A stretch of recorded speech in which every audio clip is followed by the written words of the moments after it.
everybody. And Jane, just so you know, you are streaming right now. So we're live. So take your time coming on. I'm getting myself comfortable and getting everybody pulled up. So I hope everybody you're ready for a great day and get yourself comfortable in a place where you can, be mellow. And I've got my candle lit. You look like it's Saturday morning. This is my new look, right? Oh, I love it. That's awesome. Oh my God. I know. Hey Nikki, I'm home. I'm going to be doing the 2 days of the challenge at home. And so, one, I left my makeup at the space. So I'm like, what do I have? What do I have? So I found this beautiful red lipstick. I Yeah. got this whole red lipstick thing going. And I'm like, what clothes do I have? Because I keep clothes at the other space, at my office. I didn't bring anything. I've just been dun dun dun dun dun dun dun. Because I not only have the challenge, I have my personal life, of course, plus relationships all over the place. I mean, it's just it's just this flow. I'm just kind of in a kayak floating on the top of the river, and so I didn't have any makeup. I didn't have any clothes. I'm sitting there thinking, what will look spirit and spiritual? So I have my beautiful airy fairy kind of scarf and my beautiful airy I thought I got lots of great stuff. Oh my God. Oh, this has been a week, man. Not just for me, but for the whole world, for everything we've been covering. It's how weird, crazy. Okay, it's the first week of the new year in the middle of a pandemic after 2020. Okay, so we have that. And then we have all the insanity of government versus government going on, and violence that way. Everybody's feeling it. Emotions affect the magnetic field of the earth. So we're all feeling these, like we feel weird because all of the heightened emotions are changing literally the energy. And I hate using the word energy. I wish I could be more specific. It's the magnetic field. We're feeling it. So everybody's feeling even more hyped up. And we decided to have a 7-day challenge that's designed to push your buttons so you could get triggered. I mean, if you're going to heal stuff, this is the week to heal it. I used to always say, if I was going to get a pap smear, I'd rather have my friend do it for me than have some weird stranger that I don't like. So if we're going to push buttons, if we're going to be in relationships with people, and everybody here is in relationship with all of us, thanks for being here, everybody. But if we're going to be in relationship, it might as well be a loving, kind one. If I'm going to have people push my buttons, I would rather have them people that I like and I respect and that I trust. I would rather have that a million times over instead of having my buttons pushed by strangers or people that, I make me feel icky. Like I'd rather have you say something that makes me mad than have, than have some random stranger on the street, cat call at me and make me mad. Do you know what I mean? I would so rather have you. Mm-hmm. So if we're doing this week, if we're having these emotional challenges coming up and clearing them, and they're all at once, like under this weird magnifying glass, there is no place else, nothing else I would rather be doing right now than being surrounded by all these metaphysical, coaches, healers, thought leaders, all week, and having them gently, all of us gently holding this space for each other. Women have been phenomenal in this group, this challenge this week. They've been supportive and loving. They've been authentic. They've been sincere. We've had differences of opinion, and we've been able to each just go back to respecting and loving ourselves. It's been really great. And so having you start the day on Spirit, someone who I like so much because you're so much fun. You really are. You're just constantly, helping me look under rocks and behind lampposts. What's there? What's over there? And so I love the new insights that you kind of bring just because you're you, you know? I was thinking about this today. I was thinking about homeless people because one of my biggest fears was always that, I'm going to end up homeless and on the street corner. Just because how I was raised, there was this sense of, oh my God, are they going to get rid of me? I mean, after all, I had a brother who they put in a nursing home for 13 years, and I only saw once, like twice in his entire life, and my parents would go and see him once a month. It was like an hour drive. Could that happen to me? Are they just going to get rid of me if I do something wrong, if I make a mistake? So that was terrifying for me. And working through, those fears. And I guess, according to my therapist, my psychologist, most women have that fear of being homeless and, or a bag lady or something like that we're not going to be able to work it through. And so I was thinking about this today and I thought, actually a lot of homeless people are homeless because they're super creative, genius types that don't know how to regulate their system and haven't gotten the support that they've needed to really be the best version of themselves. And I look at that and I think, as a society, we're squandering the most creative problem solvers, innovative, insightful, spiritual people that we know of because we tell them that they're crazy or they're wrong or they're broken or something's wrong with them. And this is why spirit is such a great topic for today, because spirit isn't about someone standing in judgment of someone else. Spirit is about us tuning ourselves to the idea that we're part of a larger energetic community, and that we, almost like a fish in a stream, I've been feeling myself as a fish. The fish doesn't think, is there going to be food?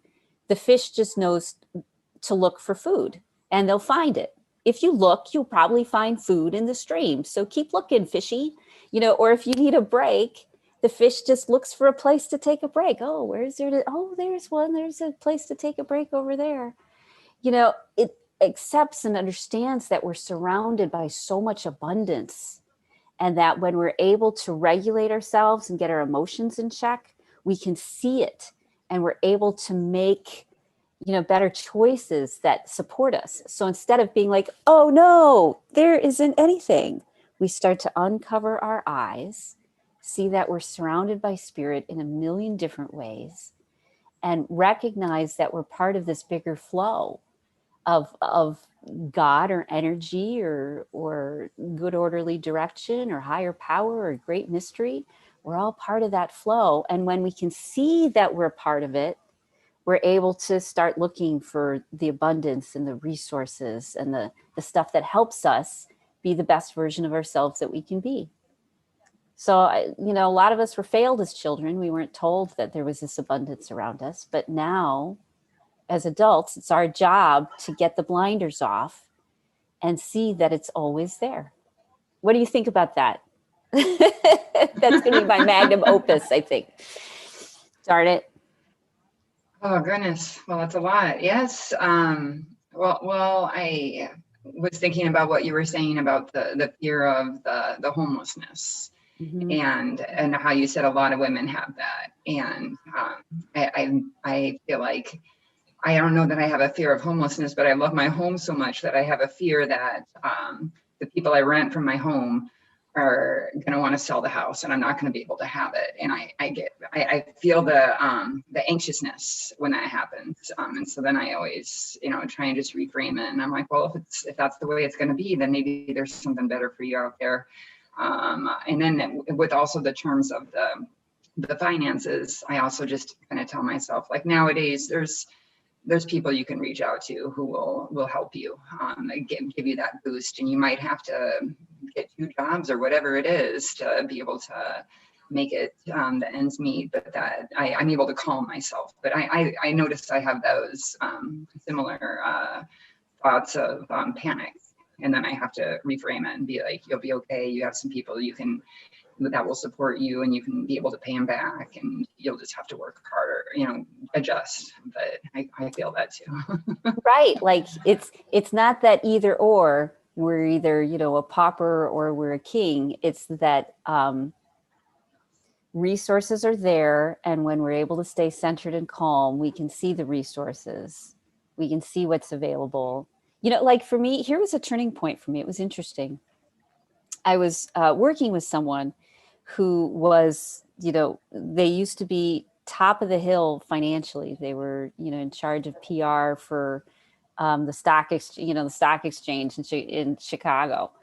And so they made a good buck and they traveled all over the world. But now in their later years, they didn't have, their house was falling apart, and just they didn't have money to do anything. And they turned to me and they said, well, I suppose if, I could always go live with my sister, but I'm not going to do that because then I'd have to get rid of my dogs. And so I'm not going to live with my sister. But that was a light bulb for me. And the light bulb was, all my life, I didn't realize that I really had family and I really had connections. And because I didn't realize that, I didn't see the resources around me. And when he said, oh, I could always go live with my sister, I said, oh yeah, I could always go live with my sister. I could always find a friend. I have friends. I have people who like me. There's resources available to me that I couldn't see because I'd still be in the anxiety or the panic. I couldn't see anything because I had those blinders on. So here's the question for you for the day. How has numerology helped you deal with the normal anxieties of life and feel more connected to spirit? So the numerology is very interesting. I've looked into it over time and been playing around with it. So numerology is, of course, incorporated in astrology because the whole astrology is related with numbers. So your planets are in certain degrees, your horoscope cusps are in certain degrees, and so forth. So we can incorporate it. So some of that language around astrology confused me because I don't always understand what all of that stuff means. So yeah, of course. Yeah, so like, for example, so you have the sun. Everyone knows they have most people know that they have a sun sign and that it's in a certain zodiac. But if you were actually going to put your information in an astrological software, you would look in, for example, my sun is like the 11th degree of Cancer. And so I would know, 11 is my sun number. And now I know that my sun is vibrating at the essence of 11, and be keeping that in mind when I'm merging all the information together in a chart about how things are playing out. So here's a question. So everything, I'm trying to just wrap my head around it. So everything correlates also to a number. So if I were going to talk about a planet or a star or something, it also, in Asian medicine, when I say the word love, it has a color, it has a sound, it has a number, it has all these other aspects that no one would really associate with love. So what you're saying is that when we talk about the sun, we're also talking about a number? Yes, and it would be different for each person because each person maybe, there's 30 degrees in each zodiac sign. So each person's sun is going to be in a particular degree. And each degree then goes back to a planetary ruler. So if you know the first 9 degrees memorized of what the first degree is associated with the planet Mars, the second is the moon, the third is the Jupiter. If you know the first 9 degrees, then you're able to know how to then simplify those numbers when they get in the teens and then what they would be as well. So it adds, it's kind of like the numbers are related to the planets. And so it gives that type of energy to it. So what I'm hearing is when there are different configurations of the planets, then different numbers which are associated with them, how they're organized or how they change, because they change in correlation with the planets. And for every person, it's different. And so Yes. different numbers will show up depending upon where your planets are in your horoscope, because they're associated. Yes, and you can also, in addition to using it to understand your horoscope in a different way, and the numerology that I follow is called the Chaldean numerology, which is a little bit different than what you might find if you pick up a Numerology for Dummies book. There's slight little differences in it, but the Chaldean is the more ancient, and my teacher was the one that she used, and I found that it was quite applicable as well. You can find this Chaldean numerology in, there was a very well-known astrologer in the 70s or 80s, and she was whipping out these astrology books. She was very well-known. It was Linda Goodman. And her book is called Star Signs. That's STAR and then signs. And that gives an interpretation of what the different numbers are between 1 and I believe it goes to maybe 33, and how you can simplify it once it gets into the teens, the 11 and so forth, and 10 even, but also how you can simplify it, but also what the interpretation is for it when it's in the higher teens. So numbers can tell you or help you kind of predict or give you insight as to what's going on in your life right now. It gives you insight into what is going on in your life right now. So you can use it to understand your natal chart, other people's natal charts, maybe how your chart has progressed over time. One thing that is very popular that I would recommend everyone to look into is to know what your personal year number is. So your personal year number is, it is created by looking at what the year is and then what your own personal birthday is. So, and that you're looking at it from a 1 to a 9 standpoint, and then you simplify it when you do the addition. I'll give you an example, so it'll be a little bit easier to understand. But every year, everyone's personal year number changes based on your own personal birthday, and then you can have an idea of where you are in your cycle.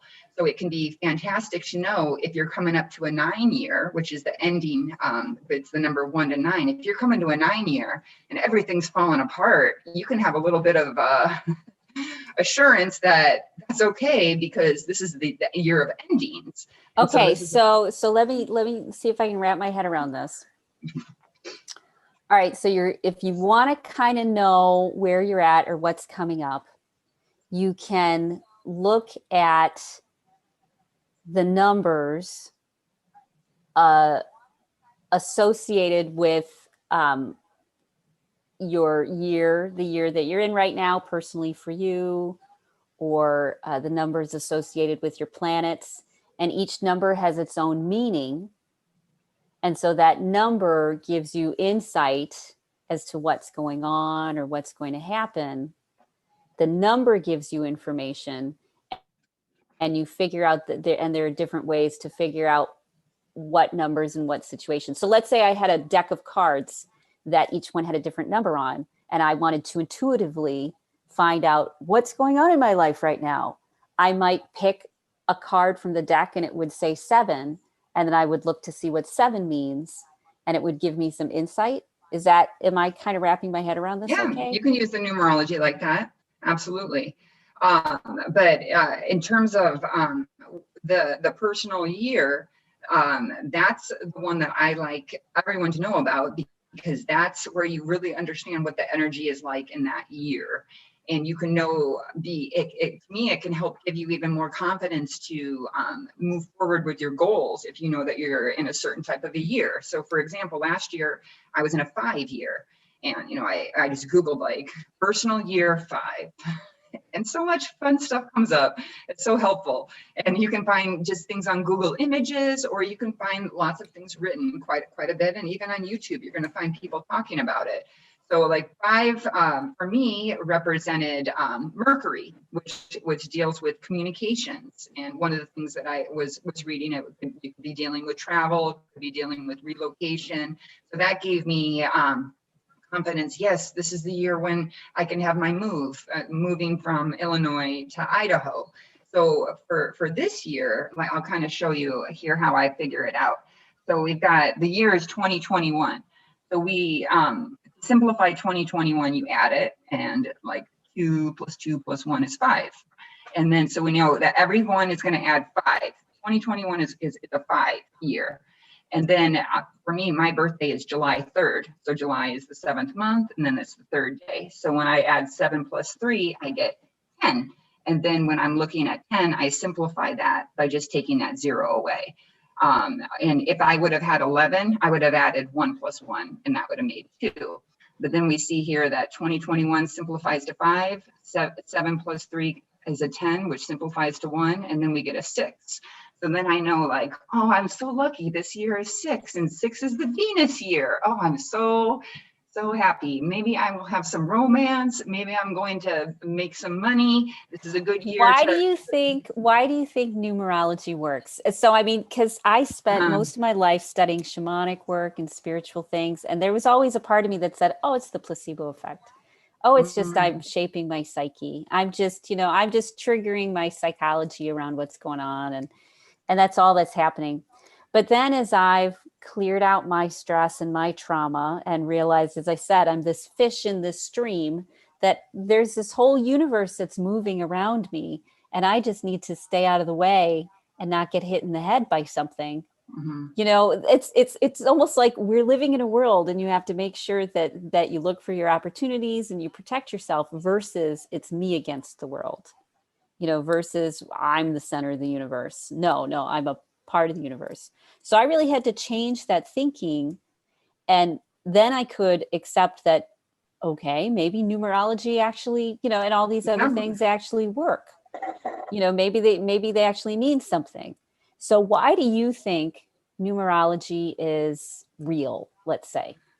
Well, it seems like it's falling under the realm of occult, the hidden information. To me, it's like the true knowledge that a lot of people don't have access to. It's not taught to us, because I feel like, unfortunately, I feel like in this society that we're taught things that I don't always feel like is very helpful or useful. And I come from a conspiratorial mindset.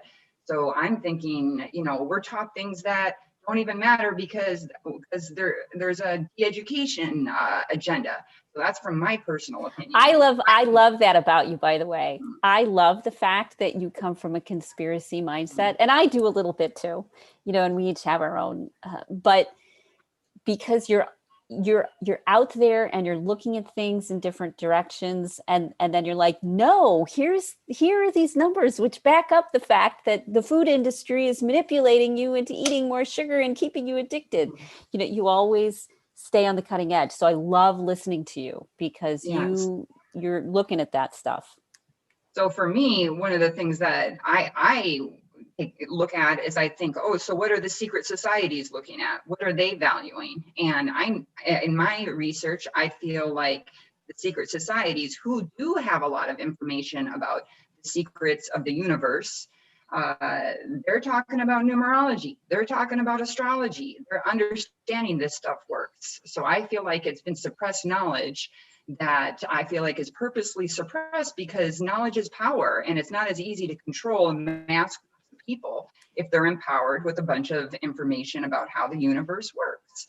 So I mean, I think numbers are like a universal language, right? Like even that, and so there's something about the numbers. I mean, I looked into things that are interesting. You know, people will show like these interesting things with the Fibonacci numbers, the pi, and all this stuff. I can't wrap my brain around it, but in general, I just know from looking into it myself that it seems to resonate. I'll look at how I'll do the numerology of my family members, and I thought, oh, how interesting. Almost all of us in our family were ended up being like a 3 or a 6. with our birth dates. So when you're looking at the numerology, you look at your astrology, you can look at your personal year, you can look at, and it's very important, the day you were born. Jupiter is all about the higher mind, exploring things, really being more philosophical type of thing. So remind me, Rita, what your birthday is. I was like, ooh, this will be fun. It's May 15th, 1970. Okay, so you're 15. So you would know, like, oh, I'd want to look at what 15 is, which actually is a very good number with the Chaldean. Now, wouldn't that be 6? You know, the 1 so and you the 5? simplify it to 6, and then what is that? It's Venus. And so what does Venus represent? Women. You're working with women.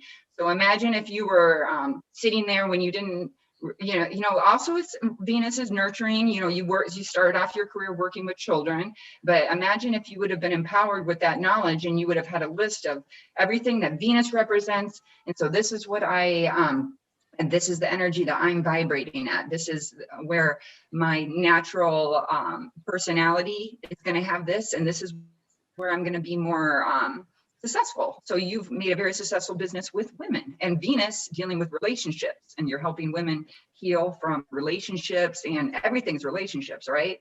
So like when you're helping the women, you're helping them just get better with themselves, and then they're getting better with relationships. So here's the thing that I found. I found that when I started to study these things and like believe it and start to take away my hesitancy and not laugh at it and, or be resistant, when I stopped doing that, I stopped feeling like life was attacking me and I was constantly taken off guard and I never knew what was going to happen.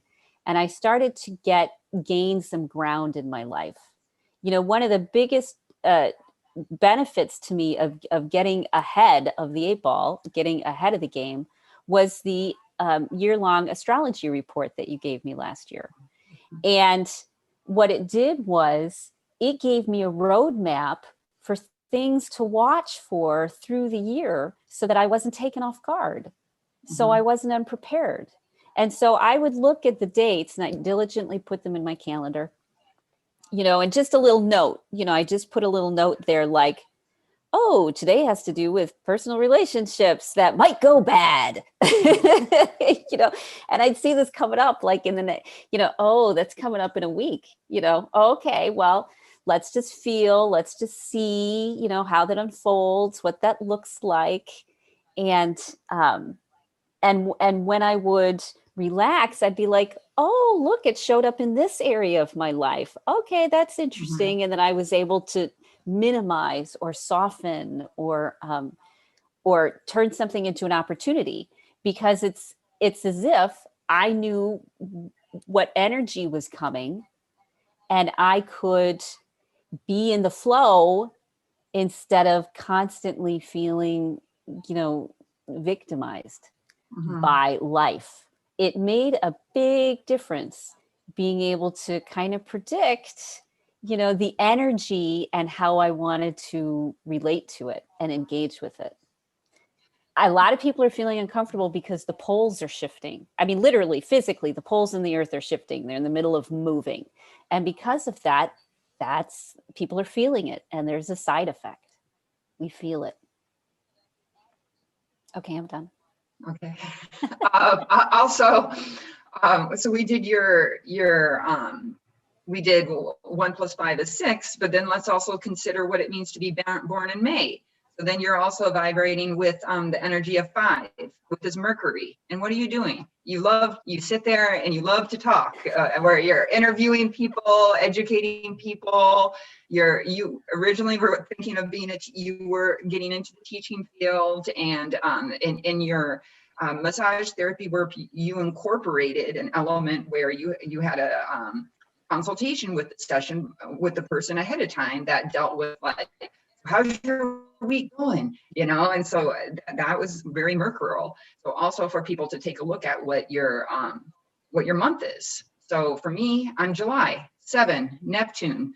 That's why I like to joke when I'm not as grounded as like my Capricorn sister. And when I make mistakes, I'll be like, well, what do you expect? I'm on planet Neptune here, people. Neptune is very spiritual, very intuitive, like, Right. Why don't you just accept me the way that I am? or, You know, one of the things I love about you is I love this about you. I do. I love it. You check out like all of your friends. You like check out anybody you're going to be dating. You check out your family members. You're like, what's numerology for these people? What's their birth date? And yeah, I don't think that's bad. I think what it does is it gives us compassion and understanding that people are different from us. You know, how much time do we waste thinking that someone's like us? Why aren't they behaving the way that we are? Instead of saying, let's dig into this a little bit deeper. Oh, these are their personality qualities. All right, we can do something with that. We stop taking it personally that people aren't like us, and we start having compassion and understanding that they have their own gifts and their own challenges. yeah, definitely. It's 100%. One of the benefits of it, it helps you understand other people, have more compassion for them, yourself. You can look and see how your chart interacts with their chart, and then you can help you have more empathy and compassion just about why you may be having certain conflicts with that person. So if you look and you see like, well, this person and I always are coming to a roadblock, you're at work and you're thinking like, gosh, why is this person always like, I'm feeling this energy, they disagree with me, I don't like this. But you find out their birthday, you run their data and you see like, oh, their Mercury squares my Mercury, their Mercury opposes my Mercury. This is just the way it is. It's not that they, maybe they don't like me, whatever, but it may be not just that they don't like you. It's just that you're set up to have opposing opinions or to have clashing opinions. And to me, it always softens like the trigger that I get around people when I can intellectualize, well, that's why it's happening, it makes me laugh and like, or a little, at least makes me giggle. Or like when you putting in the dates in the calendar, and then you're like, well, this date's been a doozy. What's been going on? I didn't check today. Or you might look and see like, well, what happened? I know the day you before, haven't done the my day chart after? yet for this year, and We with need to this do it. We week need to you've make been the appointment. yes. Need to know what's Because it's a coming. perfect the 2021 will keep you on that. So I'll start running your Yes, info. especially with this week. It would have been nice Yeah. to know that this was going to happen this week. Oh, well, I mean, the thing is, and you've heard in the news, I mean, it was just so out there about all the slower moving planets of Saturn and Jupiter both moving into Aquarius, and that it does happen every 20 years, but there was a certain element of it that was very unique about how close I think it was viewed from the Earth. But we've got these planets moving into Aquarius. They're in Aquarius now. But the thing about Aquarius is it's ruled by Uranus, which is known to expect the unexpected. So that's not much help because you're like, we want to know. And I mean, we have the planets, Jupiter and the planets of Saturn both going into Aquarius, which deals with like revolutionary, progressive type of things. And astrologers had been predicting like there might be more riots and things like that.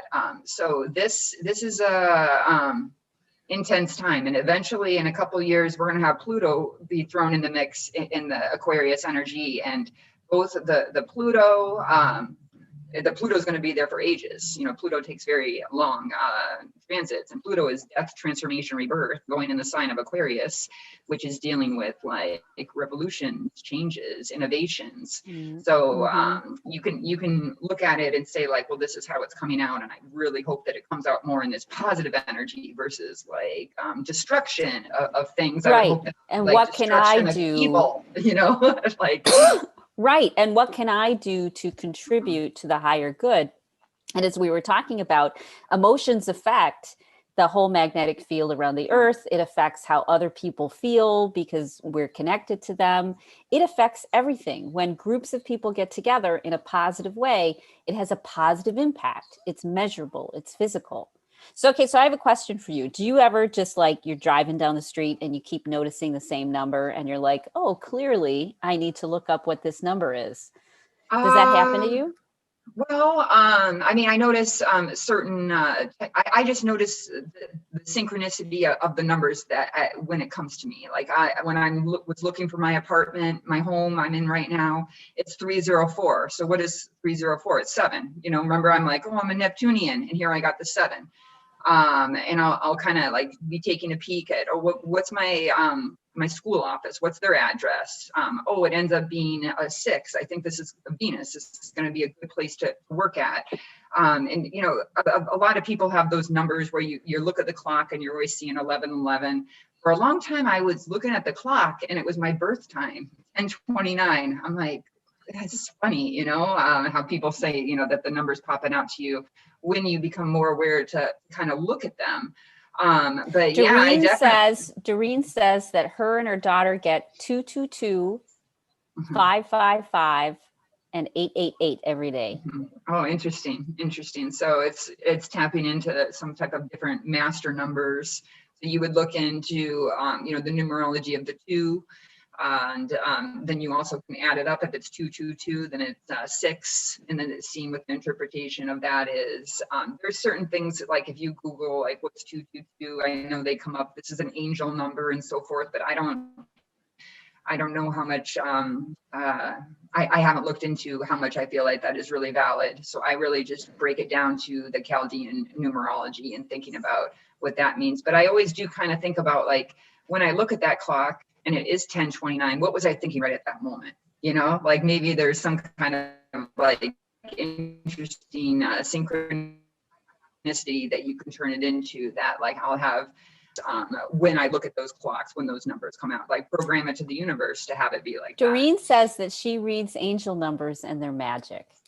Yeah, I Google it. It's fun. It's fun. You look at it, it's just like a tarot card, right? You know, you look at it and you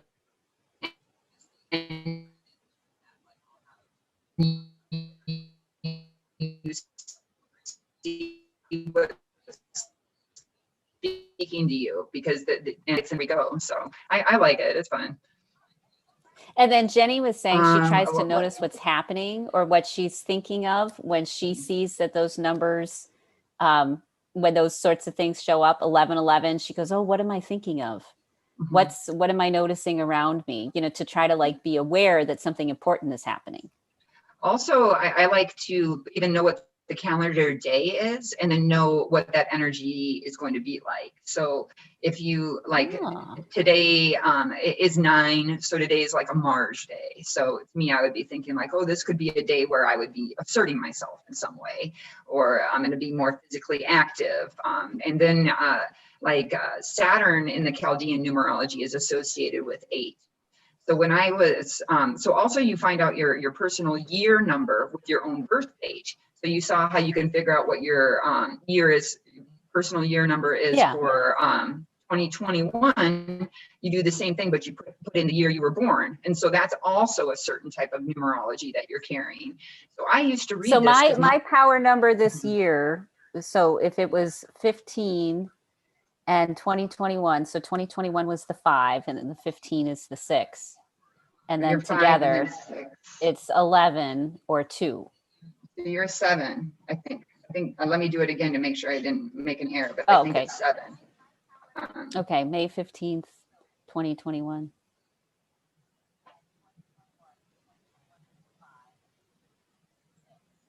Yeah, that's 7. So that's vibrating with Neptune. That's the spiritual year.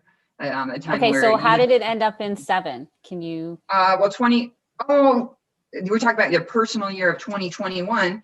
Yes. So 2021 simplifies to 5. So everyone's going to add 5 for 2021. And then we know that you're born in the 5th month. And then we know that you were born on the 15th day. So I know 15 is 1 plus 5, and that's 6. So we got 6 here, we got 5 here. And so 5 plus 6 is 2. And then we take that. Right, 2. Because it was 11, and then the 1 plus 1 is 2. Yeah. And then, so then we jump back to that 5. So then we add that 5 plus 2, and then we got the 7. So that's how you got, okay. Yeah. So then now your fun will be to Google personal year 7, and then see what's Okay. coming up for there. And then also keeping in mind, and you can also kind of think to yourself, well, how was the personal year 6? How did that play out? I always like reflecting, looking back, so you can learn. So And then you can next just, year will be personal year 8. 8.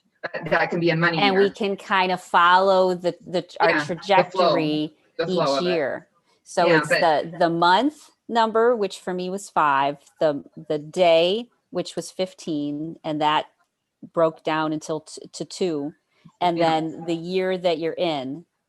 So you add the year that you're in, which is 5 this year, to the breakdown of the month and the day, and that's how we got 7. Okay, so next year will be 8.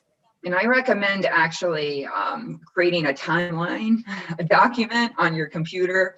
And then you just write, I think that's good to do anyways, because I can't keep straight what happened in what year anyways. People say like, how long ago did you do this? I'm like, let me check my timeline.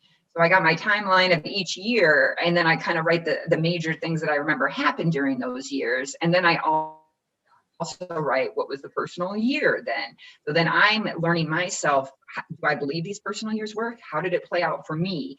And then also you can ask yourself, you can say to yourself, well, this is a 7-year. So what happened 9 years ago for Rita, 9 to 10 years ago? That's when she tapped into her last 7 year. And then what happened 14, 15 years ago? And then you can kind of start to get the flow of it. But the personal year numbers are very important, but it's also, so that's really fun. It's going to change every year. But remember, you're always going to have your own personal birth year of I think we simplified you to a 6, right? Or no, we didn't do yours. We didn't May add up your 15th. year.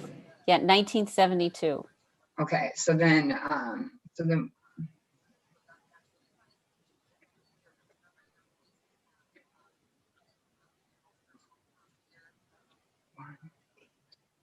year 3, Jupiter.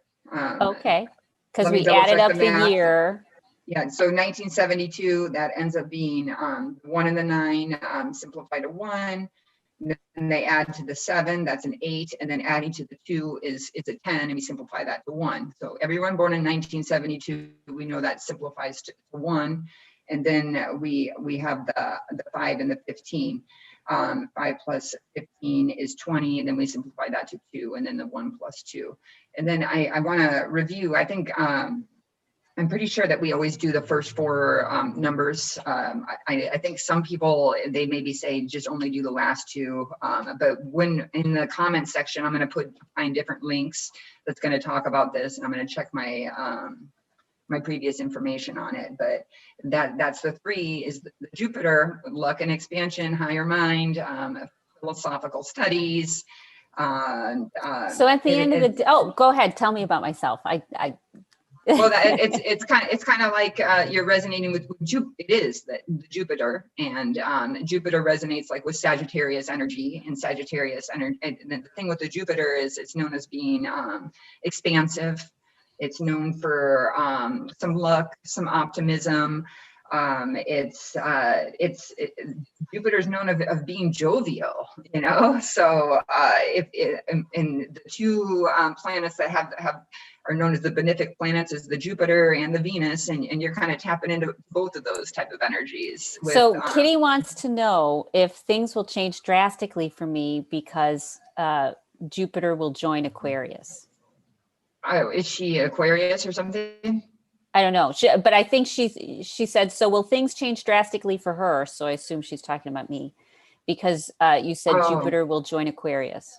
Oh, well then, yeah. So then every year Jupiter moves into a different zodiac sign. So it would be mindful of knowing like, that my planetary ruler is kind of taking on the influence of Aquarius now. So it might not necessarily be, with Aquarius, it could be dramatic changes, but it can also be just like subtle changes that you don't even notice that over the last, and then you look back on the year and you're like, oh, what an interesting year. I have all these new skills. I've met all these new interesting people. So it might not be like something that you just like are sitting there just like in shock and awe about. But when you look back, you might say like, oh yeah, this was a good year. That. Okay, we in only have a few general, minutes yeah, left, just so you know. We only have a few okay, minutes. okay. Some of the other things to know about is when you're looking at the numerology, the Chaldean is going to be a little bit different than when you're looking at just some things that you might pull up online. So when I used to walk around being like so beefed up, I was like, yeah, my personal year number, or it's my birthday, I don't know which one, is an 8. And I was like, I'm going to have so much money, saying so much money with 8. I'm like, yeah, business. I'm going to be so awesome. But then Chaldean, you realize like that it's resonating with Saturn, and like, yeah, it's a good business number, but Saturn brings restrictions, delays, and you can feel like you have a lot of weight on your shoulders type of thing. So there was kind of like a little bit of a downer when I was like seeing like, hey, this Chaldean is kind of it has a little different interpretation of it. So just something to kind of keep in mind. The thing that I about found, like the 8s. yeah, the thing that I found with everything that is, more metaphysical or energetic is you find the person that has an interpretation of what's going on that feels good to you, that feels right. And then you kind of follow them, plus also keep yourself educated. But it's not about there's one way or another way. There's about finding the way that feels best to you and speaks your language. Yeah, I would agree. Yeah. Also, when understanding even just astrology, there's so many different types of astrology. And what a lot of people in the astrology community do is they don't sit there and argue with each other about which one works better. They say, like, this is what works for me based on my personal experience. And oftentimes, a very skilled astrologer is going to be able to show how all these different ones do work. So I'm How not they're saying, all relevant, yeah, just yeah, in different, through I different mean, this lenses. universe is so crazy. How can we say like there's only one numerology that works and Right. everything else is garbage? Like, no, actually, when I look at the other ones that I Google online, I'm like, well, even though Chaldean numerology I associate or with Uranus, I can see how it could be more like Taurus too in its own way. I feel like that there's they're both right in their own little way. So that's something to not get too wrapped up about, and actually look into both and see what resonates more with you. That's a smarter thing, intuition with it. So instead of being mad about what somebody's saying, which I know I sometimes do, no, that's not me, and I know you do because you're a hothead. But instead of doing that, it's just like, wait, okay, what am I not seeing about this? Let's clear the energy. Let's see what I'm missing. Let's see what's really behind this. Okay, we're gonna wrap up. Okay. So do you have anything? Do you want to tell people where you're at or anything like that? Well, I'm going to put in the comment section how you can contact me. And so I can do astrological interpretations for you, or I can incorporate the numerology into the interpretations. And I can look at your chart, how your chart interacts with someone else's chart, what your transits are coming up, what your astrocartography is, where the best place where you can tap into different energetic connections geographically that can help you know the best places to visit, reside, move, or just tap into your business in that energy. So I'll write that all in the comments. Awesome. Is there anything you'd like to offer for the women who are engaging the most today? Anything I'd like to offer for the as a price. Well, I'd love to, if someone has a birth time, I'd love to do the astrocartography information with them to show them what their astrocartography is. So if someone has a birth time, I can do astrocartography. If someone who has been interacting the most and they don't have a birth time, then I can also give them information on their transits, because we don't have to have the exact birth time. So I'd be happy to do a reading in that way of the astrocartography with the birth time or the transits for no birth time of Thank you, Jane. transits for this year. Thank you. Because, it's community that really gets us through these tough times, is when we come together and we support each other. Thanks for being a part of this, really. Awesome. Thank you, Rita. It's fun seeing you and talking with you. I'll talk to you later. Okay. Have a great day. Bye. So Jane is awesome as usual. And we have Mina next. Mina's going to be talking about Asian medicine and spirit. So this should be a wonderful, wonderful visit. She's already hanging out, so she's here. So I'm going to take a little short break. You bet, Dixie, no problem. So I'm going to take a little short break and of a few minutes, get a drink of water, go to the bathroom, and see you all in 9 minutes. That was a lot of fun. Okay, see you soon. Bye.